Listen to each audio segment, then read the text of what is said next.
오늘 우리 같이 볼 말씀은 마태복음 5장 21절에서 26절까지 말씀입니다. 마태복음 5장 21절에서 26절까지 말씀.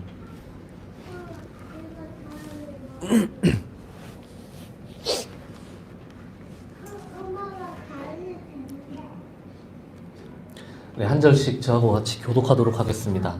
제가 먼저 읽겠습니다. 옛 사람에게 말한 바 살인하지 말라. 누구든지 살인하면 심판을 받게 되리라 하였다는 것을 너희가 들었으나 나는 너희에게 이르노니 형제에게 노하는 자마다 심판을 받게 되고 형제에 대하여 양하는 자는 공의에 들어가게 되고 미련한 자는 지옥불에 들어가게 되리라. 그러므로 예물을 제단에 드리려다가 거기서 내 형제에게 원망 들을 만한 일이 있는 것이 생각나거든. 예물을 제단에 두고 먼저 가서 형제와 화목하고 그 후에 와서 예물을 드리라. 너를 고발하는 자와 함께 길에 있을 때에 급히 사화하라. 그 고발하는 자가 너를 재판관에게 내어주고 재판관이 옥리에게 내어주어 옥에 가둘까 염려하라. 진실로 내게 이르노니 내가 한 푼이라도 남김이 없이 다 갚기 전에는 결코 거기서 나오지 못하리라. 아멘. 갑자기 이렇게 본문을 변경하게 되어서 죄송하다고 먼저 말씀을 드립니다. 본문을 급하게나마 이렇게 변경하게 된 이유는 크게 두 가지입니다. 먼저는 제가 이번 주에 사실 여러 가지 일정들을 소화하면서 좀 이제 원래 예정되어 있던 본문을 이 요한복음 12장 이제 마지막 본문이죠. 이제 표적의 책의 마지막 대목인데 그 본문을 충분히 연구하고 소화하지를 못한 상황이었어요. 그래가지고 좀 마음에 거리낌이 있었습니다. 아시다시피 우리가 현재 이 설교하고 나누고 하고 있는 이 같이 살펴보고 있는 요한복음이 사실 쉬운 책이 아니잖아요. 근데 이제 목회자가 본문에 대한 충분한 어떤 묵상이나 연구가 완성되지 못한 상황에서 설교를 하게 되면 도리어 이 안하니만 못한 그런 내용이 나올 수도 있기 때문에 큰 부담과 좀 이렇게 송구함이 있었어요. 그래서 이제 또 그게 첫 번째 이유였고요. 이제 마침 그러던 차에 이제 두 번째 이유가 떠올랐는데 그것은 이제 구정 연휴에 좀 더 좀 어울리는 말씀을 다뤄야 되겠다라는 그런 생각이었습니다. 다들 이제 어느 정도 아시겠지만 이제는 제 스타일 아시겠지만 사실 제가 절기 설교 이런 걸 잘 안 하잖아요. 뭐 절기가 오든 뭐 무슨 특별한 날이 오든 말든 그냥 우리 항상 이렇게 본문 따라서 쭉 설교하는 그런 스타일을 고수하고 있는데 가끔씩 이제 절기에 맞는 설교를 하는 편인데 이번 구정에 우리가 이제 우리 교회 모든 형제 자매들이 각자 이제 가족과 친지들 앞에서 또 혹은 연휴 기간에 만나게 될 이제 모든 이웃들 앞에서 우리가 특별히 지켜보기로 한 이 세 가지 미션이 있잖아요. 세 가지 캠페인이 있잖아요. 이제 그것과 좀 연관된 이야기를 좀 같이 나눠야 되겠다. 나누면 좋겠다라는 그런 마음이 들었습니다. 그래서 이제 좀 급한 감이 있지만 본문을 바꾸게 됐습니다. 네, 다시 한번 죄송하다는 말씀을 드립니다. 이 복음서는요. 주님의 공생애와 또 주님의 가르침들 그리고 그분의 구속사역에 대한 이야기들을 기록해둔 책이죠. 이것이 서로 이렇게 떨어져 있던 초기 그리스도교 공동체들의 어떤 특정한 상황과 필요에 따라서 조금씩 이렇게 다른 주제와 다른 구심점들을 바탕으로 각각 완성이 되고 편집되었기 때문에요. 오늘날 우리가 네 권의 조금씩 다른 복음서를 가지게 됐습니다. 특히 우리가 이제 거의 반년이 넘었는데요. 반년 넘게 이렇게 살펴보고 있는 요한복음은 복음서들 중에 가장 늦게 만들어졌기 때문에 다른 세 권과 좀 더 차별성을 가진 그런 책이라는 것을 우리가 함께 보았죠. 그래서 나머지 세 권을 공통된 관점에서 만들어진 책들이라는 의미로 우리가 공관복음이라고 보통 부른다고 했고, 이제 요한복음은 그 공관복음들과 조금 다른, 조금 더 늦게 그리고 조금 다른 관점에서 기록된 복음서라는 의미로 제4복음서라고 부른다는 그런 말씀을 지난번에 드렸습니다. 오늘 우리가 본문으로 읽은 이 마태복음의 경우에는요, 그 기록 시기는 사실 마가복음보다 더 후대의 것으로 추정이 되고 있어요. 그래서 마가복음이 보통 제일 빨리 기록된 복음서라고 이제 학자들 간에 어떤 공통된 그런 의견들을 가지고 있습니다. 그런데 이제 마태복음이 마가복음보다 더 늦게 기록되었음에도 불구하고 신약 정경, 우리가 가지고 있는 27권의 이 정경 목록의 순서상 가장 앞쪽에 배치되어 있다는 그런 특징을 가지고 있어요. 여기는 여러 가지 이유가 있을 수 있는데 제 개인적인 견해는요, 아마도 이제 마태복음이 족보 뭐 이런 것들을 통해서 예수님의 등장하심을 가장 극적으로 표현하고 있기 때문에 그럴 것이다라는 것이 하나고요.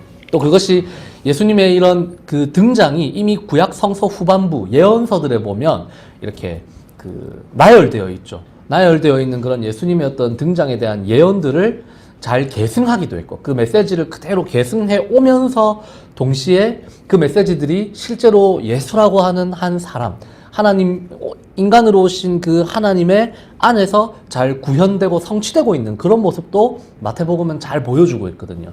그래서 그런 여러 가지 어떤 측면들 때문에 이제 구약 이야기를 계속 이렇게 듣거나 아니 혹은 들어왔거나 읽은 그 신자들이 이제 신약으로 딱 넘어오면서 마태복음을 처음으로 딱 읽게 되면 구약이 예언했던 바로 그 메시아가 예수 그리스도다라는 사실을 족보, 가르침, 그 사역들, 마태복음에 기록된 그런 이야기들을 통해서 좀 최대한 설득력 있게 확인하고 받아들일 수 있게 해주기 때문에 이제 마태복음이 이렇게 제일 먼저 배치되었을 것이다. 그런 생각들을 해봅니다.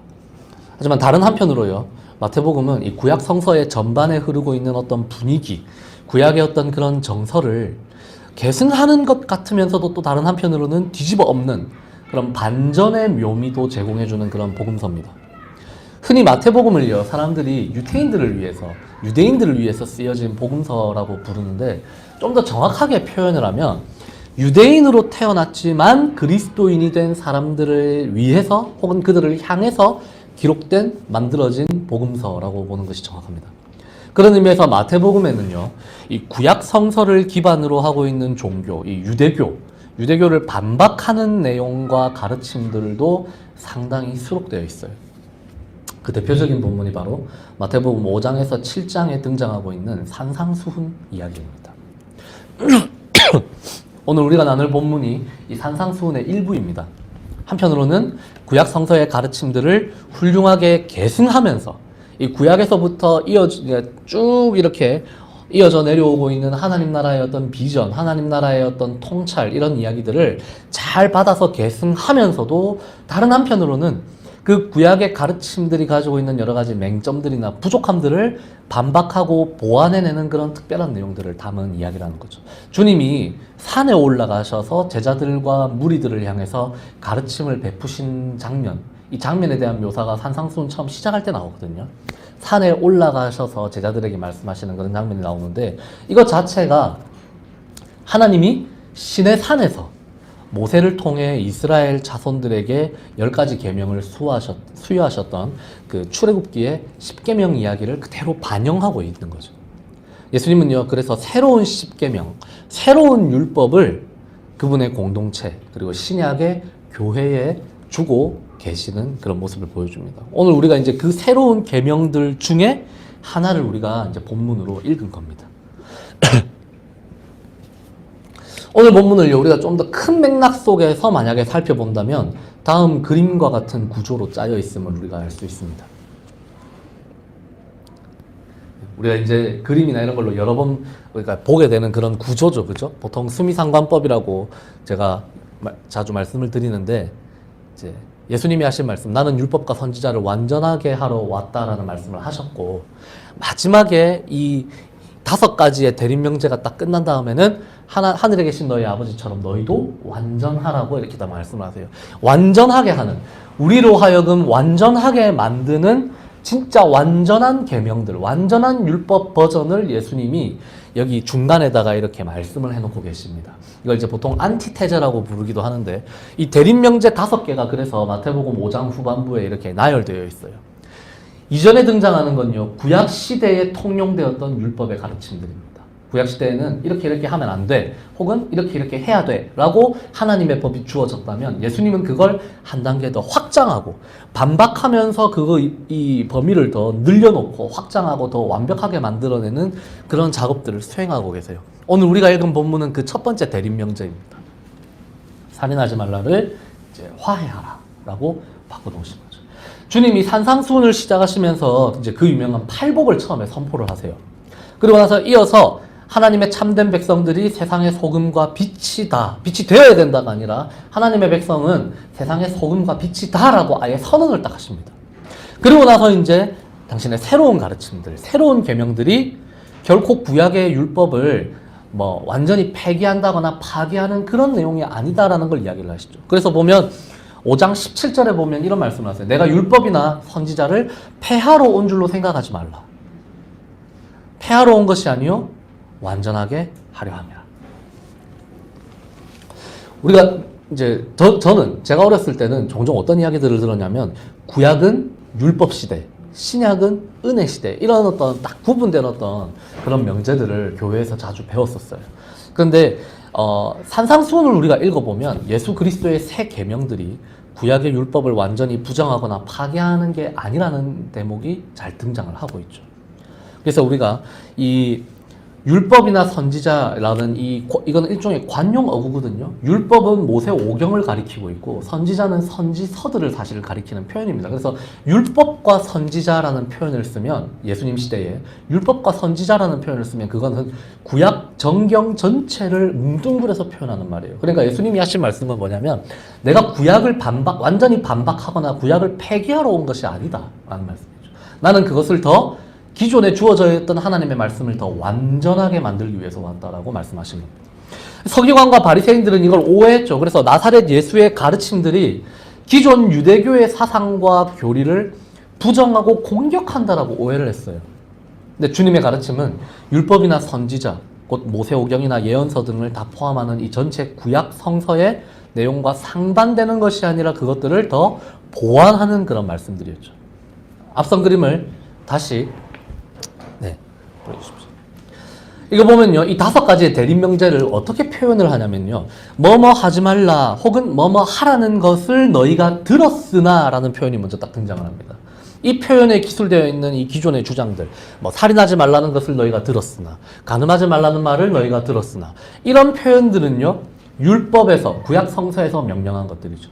근데 주님은 이 주장들에서 한 발 더 나아갑니다. 라고 했지만 나는 너희에게 이르노니 라고 이야기하세요. 그 이후에 나열되는 내용들이 바로 이 새로운 계명들, 화해해라, 인간을 대상화하지 말라, 맹세하지 말라, 보복하지 말고 선대하라, 원수까지도 사랑하라, 이런 내용들이죠. 그래서 사실 생각을 해보면요, 구약의 율법은 완전한 법이 될 수가 없어요. 왜냐하면 구약의 율법은요 문자로 기록되어 있는 이 조항들 자체의 권위를 두고 있기 때문이에요. 그러니까 문자적인 권위를 가지고 있는 법은 진정한 법이 되기가 어렵죠. 왜 그렇습니까? 그 법은 항상 오용되거나 남용될 소지가 다분하기 때문에 그렇습니다. 오늘날 우리도 마찬가지잖아요. 이 법이 촘촘하게 만들어져 있지만 우리 한국 사회도 그 법을 어떻게든 요리조리 피해가는 놈들이 있고, 그리고 그 법을 악용하는 놈들이 항상 등장하죠. 법은 우리 인간 사회를 좀 더 공의롭고 좀 더 정의롭게 만들어가기 위해서 만들어진 그런 어떤 하나의 요소지만 그것들을 언제나 악용할 수 있는 여지들이 존재하고 있습니다. 왜냐하면 그건 문자로 기록되어 있기 때문에 그것을 언제든지 해석하고 적용을 어떻게 하느냐에 따라서 그게 악법이 될 수도 있고, 그죠? 좋은 법이 될 수도 있죠. 아니면 이런 경우도 있죠. 문자 그대로만 준수하면서 이 법의 어떤 의미, 이 법이 가지고 있는 정신, 본질에 대해서는 전혀 간과한다든지 무시한다든지 오히려 그것을 역행하는 그런 경우도 나타날 수 있죠. 법을 문자적으로 지키기는 해. 지키기는 하는데 실제로 내 마음에는 이 법의 정신과는 아무런 상관없는 그런 마음이, 악한 마음이 도사리고 있는 그런 경우도 있죠. 그걸 가리켜서 주님이 뭐라고 부르십니까? 그걸 가리켜서 위선이라고 부르십니다. 그죠? 위선적인 태도로 나아갈 소지가 있는 그런 법이죠. 그래서 바울도 자신의 서신서에서 뭐라고 합니까? 그 생명과 성령의 법으로만 우리가 완전해질 수 있다는 이야기를 하잖아요. 그렇죠? 율법의 죽은 조항들이 아니라 생명과 성령의 법만이 우리를 온전케 할 수 있다라고 바울도 그렇게 말씀을 했죠. 본문 21절을 우리가 잠깐 보겠습니다. 옛 사람에게 말한 바 살인하지 말라. 누구든지 살인하면 심판을 받게 되리라 하였다는 것을 너희가 들었으나. 살인하지 말라는 것은 10계명의 6번째 계명이죠. 유대인들은요, 이 문항을 문자적으로만 준수하면 우리가 계명을 지켰다 이렇게 생각을 종종 했습니다. 그러니까 실제로 누군가를 내가 살해하지만 않으면, 내가 누군가의 생명을 실제로 빼앗지만 않으면 쉽게 지킬 수 있는 계명이라고 생각을 한 거죠. 고대 랍비들은요, 이제 여기에 하나를 더해서 나 자신을 살인해서도 안 된다. 그러니까 극단적인 선택을 하는 것도 역시 살인 행위다라고 그렇게 규정을 해서 명령을 살짝 확대해서 타살도 안 되고 자살도 안 된다. 이 정도로만 강조했다고 합니다. 근데 예수님은요, 이 6번째 계명을 우리 소위 말하는 업데이트를 해요. 당신의 말씀대로 제 6계명을 더 온전케 하시는 작업을 여기서 하시는 거죠. 본문 22절을 우리가 같이 한번 읽어보겠습니다. 시작. 나는 너희에게 이르노니 형제에게 상을 받게 되고 형제에 대하여 나아가라는 자는 공의에 잡혀가게 되고 미래랑 자는 지옥불에 들어가게 되게 되리라. 아멘. 주님은요, 율법의 조항을 구성하고 있는 이 문자에 결코 집착하지 않으세요. 문자가 아니라 그 문자 안에 담겨 있는 본질을 꿰뚫어 보시는 거예요. 그러니까 살인하지 말라. 이 계명만 해도 사실은 충분히 윤리적인 명령이죠. 우리가 소위 말하는 정언 명령이에요. 근데 예수님은요, 살인이라고 하는 이 악한 행위에 밑바탕에 존재하고 있는 그 살인의 동기, 그리고 살인의 원인까지 지금 나아가고 계시죠.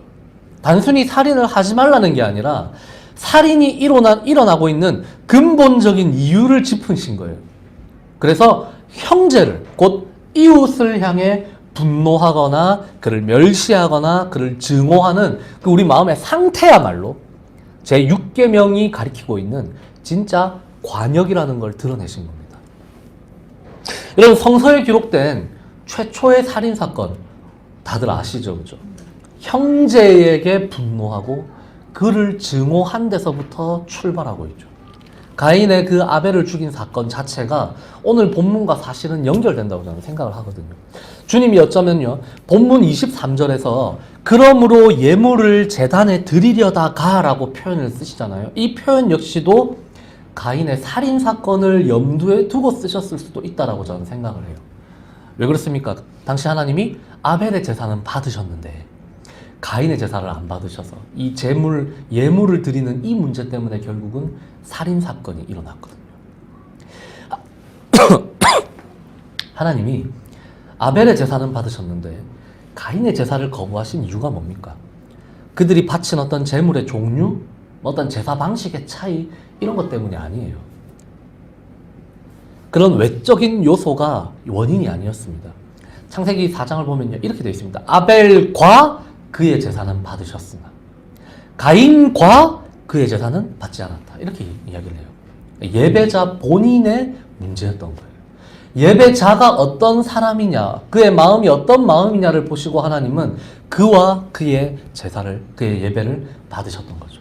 가인은요, 이 사실을 무시했습니다. 애써 무시하면서 오히려 누구에게 이 분을 풀어냅니까? 자기 형제인 아벨에게 분노를 쏟아냈죠. 가인에게 중요한 건 예배가 아니었어요.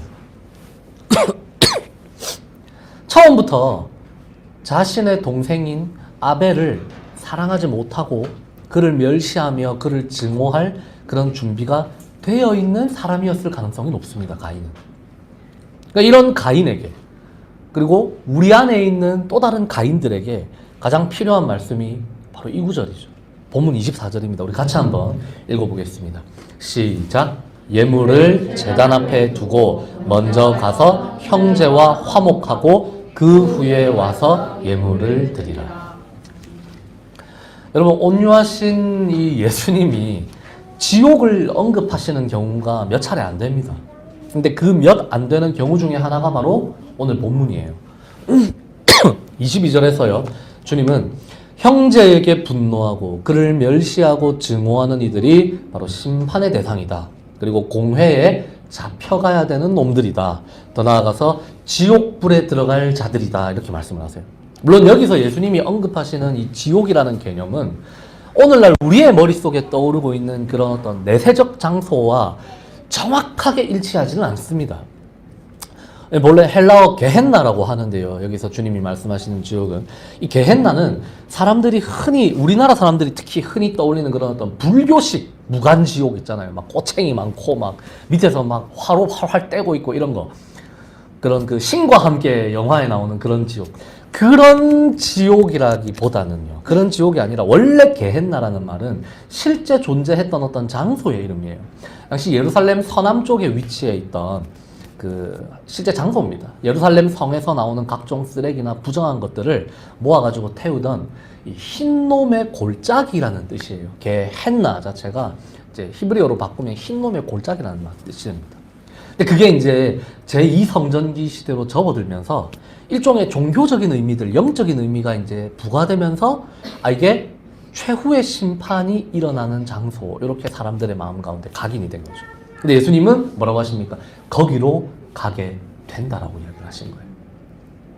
형제에게 노하는 자, 그리고 형제를 대하여 라가, 곧 무가치한 놈, 머리에 근거 없는 놈, 아무것도 못 가진 놈, 요렇게 부르는 놈은요, 하나님의 심판의 대상이고 지옥에 갈 자다라고 예수님이 직접적으로 말씀하고 계십니다.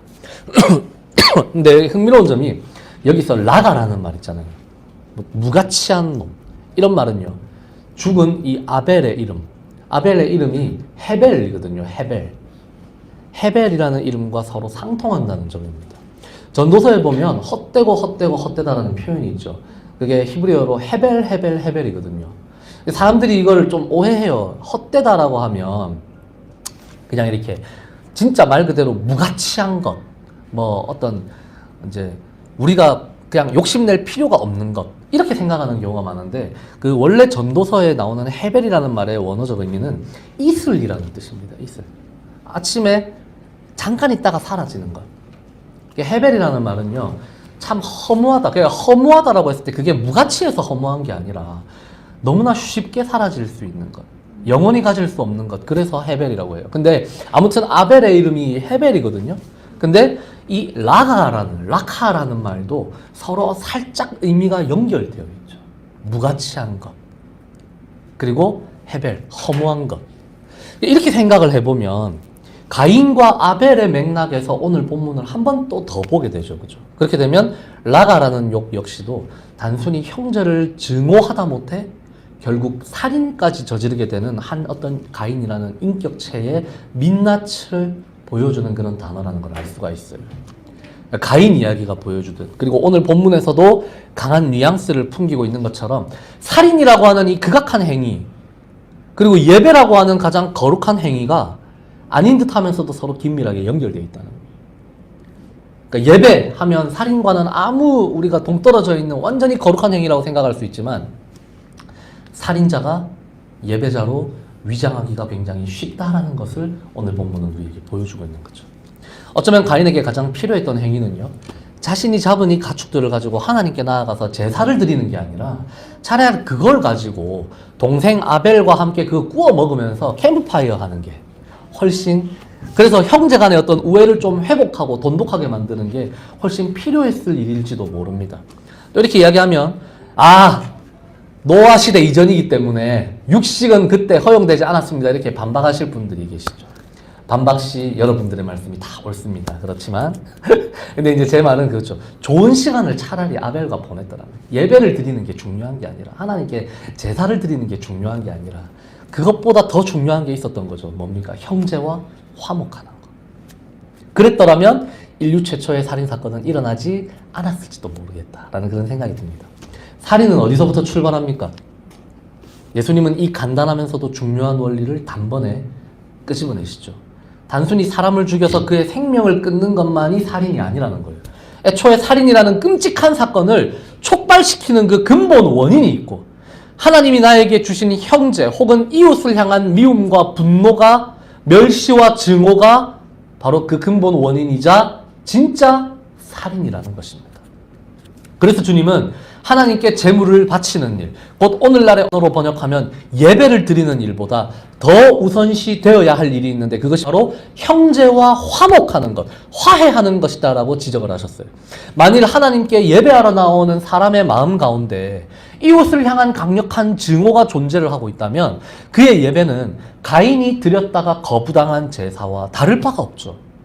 하나님은 예배의 어떤 화려함이나 예배의 진중함을 받으시는 분이 아니잖아요. 그 예배자 자체를 받으시는 분이잖아요. 거룩하신 하나님께서 그 마음에 증오와 분노가 가득한 자의 예배를 과연 받으실까요? 주님은 바로 이런 사실 때문에 우리 안에 내재되어 있는 분노와 미움이 최초의 살인자였던 가인의 그림자라는 점을 우리에게 짚어내신 거예요. 우리가 눈에 보이는 형제를 미워하면서 눈에 보이지 않는 하나님을 내가 사랑하고 예배하러 왔다라고 고백한다는 것, 이것은 처음부터 어불성설이라는 걸 말씀하신 겁니다. 요한 1서 4장 20절 말씀입니다. 같이 한번 읽겠습니다. 요한 1서 4장 20절 말씀, 우리 함께 읽어보겠습니다. 시작. 누구든지 하나님을 사랑하노라 하고 그 형제를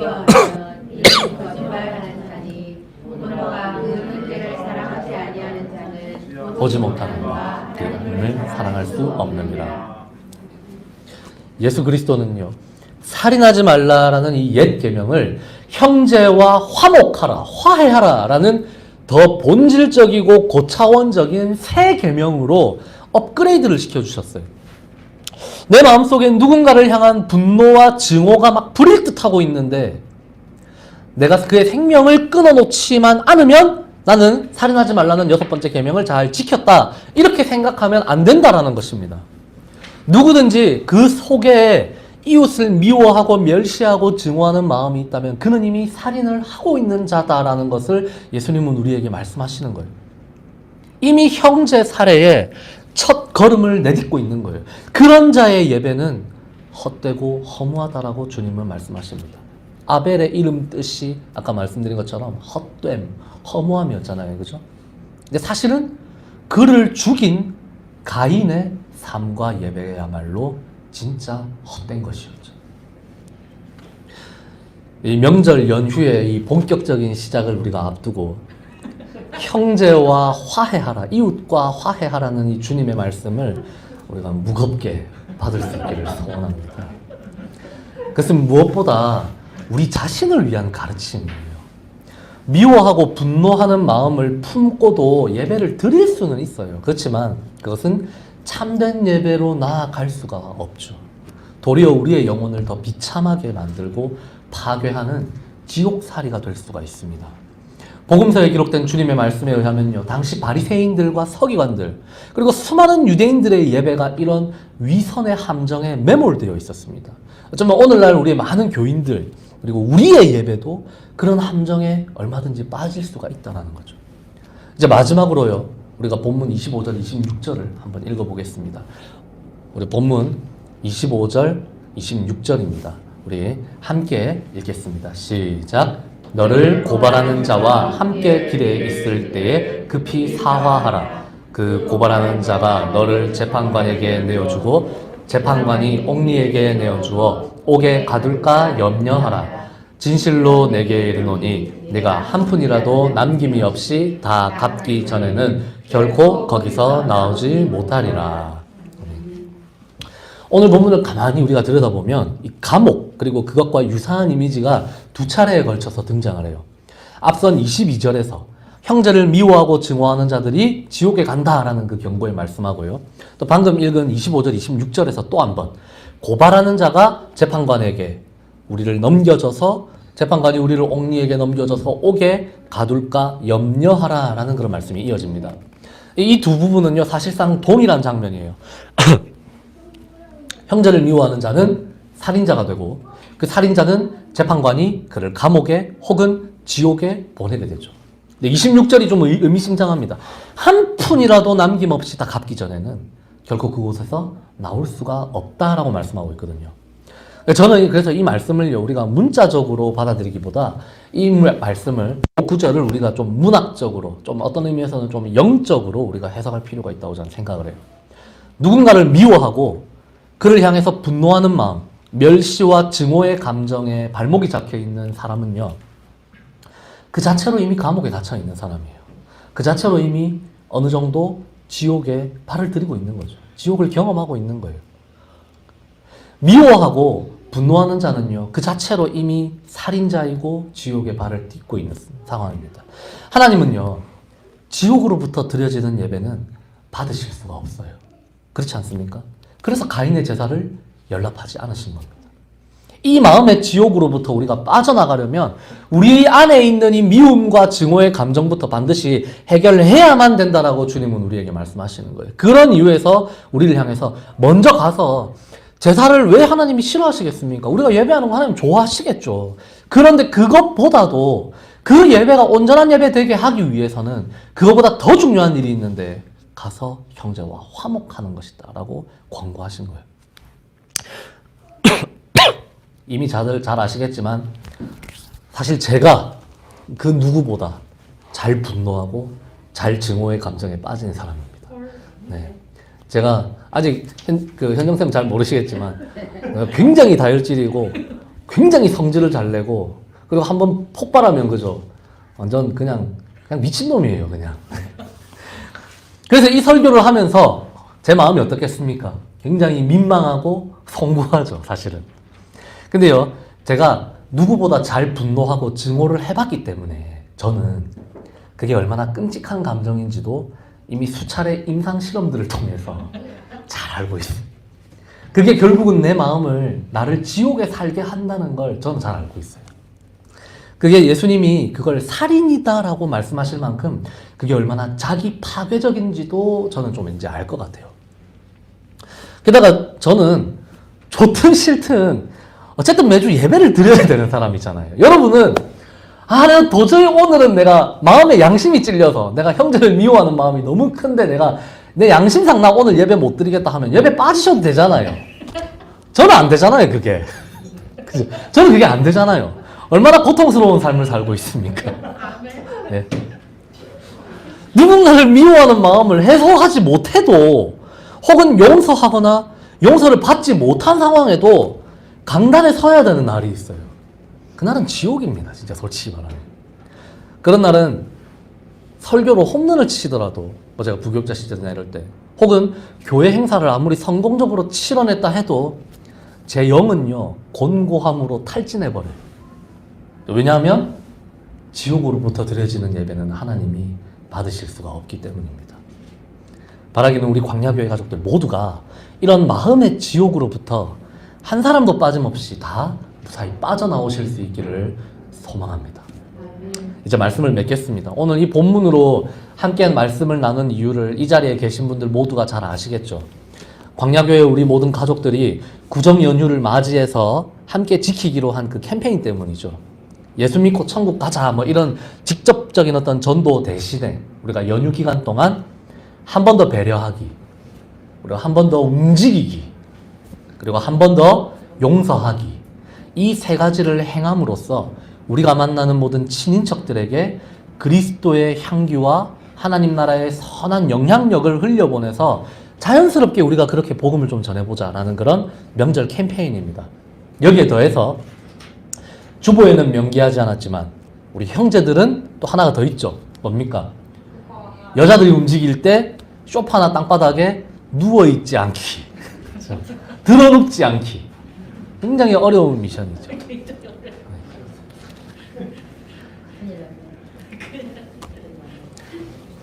그래서 한 번 더 배려하기, 한 번 더 움직이기, 한 번 더 용서하기. 여러분 사실 이 일들이 진짜 어렵다는 거 우리가 잘 알잖아요. 어떤 때는 거의 불가능하다는 것도 우리 사실 알잖아요. 혈육일수록 가까운 친인척일수록 혹은 부모 혹은 자식일수록 사과를 하는 것도 받는 것도 더 어렵습니다. 그죠? 제가 드립으로 자주 인용하는 마태복음 10장 36절 말씀처럼 사람의 원수가 자기 집안 식구라는 거예요. 그죠? 이거 우리가 너무나 잘 알고 있잖아요. 이미 저를 포함해서 여기 계시는 많은 분들이요. 명절이 되면 억지로 마주칠 수밖에 없는 친인척들이 존재할 거라고 저는 생각합니다. 그리고 가시방석 같은 자리를 가야만 한다는 것도 분명히 있을 거예요. 차라리 우리가 명절이 아니라면 한동안 그냥 얼굴 안 보고 살면 되잖아요. 그죠? 얼굴 안 보고 살 때는 생각도 안 나고 기억에도 떠오르지를 않아서 마음 편안하게 미워하는 마음도 없이 마음 편하게 예배의 자리에 나올 수가 있었는데 이제 명절이 다가오면 내가 그 인간 면상을 한 번 더 봐야 된다는 생각을 하기 시작하면 한 달 전부터 이미 마음에 시험이 드는 거예요. 예배 드리는 내내 우리의 마음이 찔리고 속상하고 하나님께 죄송하고 이렇죠. 웬만하면 내가 한 번 더 배려하고 움직이고 용서도 하겠는데 저 인간만큼은 안 됩니다, 주님. 아니면 내가 배려하고 움직이고 용서를 해도 저 인간은 굳은 표정으로 나랑 눈도 안 마주치려고 하는 저 완악한 인간, 저 완악한 영혼, 저거 보고 있으면 결국 나도 형제를 향해서 다시 분노하고 나가라 부르고 싶고, 그죠? 미련한 놈이라고 외치고 싶은 그런 상황들이 오죠. 정작 나는 예수를 믿기 때문에 그런 내 마음의 소용돌이가 내 양심을 괴롭게 해요. 나는 고통을 당하는 거죠. 그 미움과 분노 때문에. 근데 저놈은 양심의 화인을 맞아서 뻔뻔하게 고개를 빳빳이 쳐들고 명절 내내 목 한 번 굽히지 않는 그런 모습을 나에게 보인다. 이러면 더 괴롭죠, 사실. 그죠? 그러니까 힘든 겁니다. 그러니까 예수 믿고 사는 게 힘든 거예요. 그래서 예수를 안 믿는 게 어쩌면 복일지도 모른다라는 얘기를. 그죠? 그렇지만 우리는 하나님을 이미 믿기 때문에, 우리는 그 나라를 이미 맛본 사람들이기 때문에 사실은 그 고통을 감내하고 살아가는 거죠. 끌어안고 사는 거죠. 그게 결국은 이기는 삶이고 그게 결국은 가치 있는 삶이라는 걸 우리가 믿음 안에서 확신하기 때문에, 신뢰하기 때문에. 그죠? 여러분, 누군가에게는 발칙한 상상처럼 들리겠지만 여러분, 아벨이라고 항상 선하고 의롭기만 했겠습니까? 가인은 아벨에게 상처받은 적이 없겠습니까? 혹은 그 모든 이야기의 배후에 부모인 아담과 하와의 책임이 없겠습니까? 가인 입장에서 나도 상처 입은 영혼입니다, 나도 피해자입니다 라고 주장할 만한 그런 작은 여지가 없었겠습니까? 그렇지만 결국 가인을 가인되게 만든 것은요, 끝내 이것을 가라앉히지 못한 자신의 분노와 증오였어요. 아벨을 만나서 사과하고 화평을 이루기는커녕 동생의 목숨을 거두게 만들어버린 그 지독한 미움의 감정이었습니다. 서로 아예 모르는 사이라면 모를까, 형제라고 부를 수 있는 관계라면 가까운 이웃일수록 감정의 중간지대란 존재하기가 어렵죠. 형제를 사랑하거나 미워하거나 두 가지 갈림길 위에 우리는 항상 서 있어요. 사랑하지 않는 것은 그래서 미워하는 것이 될 때가 참 많습니다. 그리고 이 미움이 우리를 한 발씩 살인자의 길로 끌고 가는 거죠. 우리 사랑하는 광야교회 가족 여러분, 급히 사화하라라는 말씀이 오늘 본문에 등장하잖아요. 급히 사과하고 화해하라라는 이 말은요, 그 말씀을 받을 그릇이 되는 그리스도인들에게 주시는 말씀이라고 저는 생각해요. 좀 이기적으로 들릴 수 있지만 아마 상대방이 어떻게 나오든지 말든지 우리는 그를 선대하고 용납함으로써 나 자신만이라도 이 살인죄의 무시무시한 굴레에서 빨리 빠져나와야 됩니다. 급히 사화하라, 급히 사과하고 화해하라는 명령이, 그것이 조금이라도 빨리 마음의 지옥으로부터 우리의 상한 심령을 끄집어낼 수 있는 유일한 방법이기 때문입니다. 혹시 상대방은 아직 그 지옥에 머물기를 원하고 있다 할지라도 나까지 그곳에 같이 발담그고 있을 필요는 없죠. 할 수 있는 최선의 환대와 용서와 사랑을 베풀어 보십시오. 상대방의 반응을 포함한 그 이후의 문제는 그냥 우리가 주님께 맡기죠. 그리고 저와 여러분은 그 마음의 지옥으로부터 나오는 연유가 됐으면 좋겠습니다. 왜냐하면 지옥으로부터 드려지는 예배를 하나님은 받으실 수가 없기 때문입니다. 예수 그리스도께서 우리에게 새로운 육계명을 주셨습니다. 살인하지 말라. 그러나 나는 너희에게 말하노니 형제를 미워하지 말고 그를 용서하고 그와 화해하라. 그래야 너의 예배도 위선이 아니라 진심이 될 수 있다. 가인의 제사를 드리지 말라. 가라앉지 않는 분노와 멸시, 그 증오의 감옥으로부터 속히 빠져나와라. 바라기는 우리 광야교회의 모든 가족들이 이 그리스도의 성품을 가지고 성령의 열매를 골고루 맺는 이 연휴 기간이 되기를 소원합니다. 아무런 보답을 받지 못한다 할지라도 내가 먼저 한 번 더 배려하고 움직이고 용서하는 그런 시간으로 우리가 이 연휴를 한번 만들어 보았으면 좋겠습니다. 그래서 선으로 악을 이기고 사랑으로 미움을 넘어서서 그렇게 우리 안에 이 가인들을 무너뜨리고 참된 예배와 참된 일상을 하나님 앞에 내어드리는 우리가 될 수 있기를 사랑하는 주님의 이름으로 축복합니다. 우리 함께 주의 도를 내게 알리소서. 우리 함께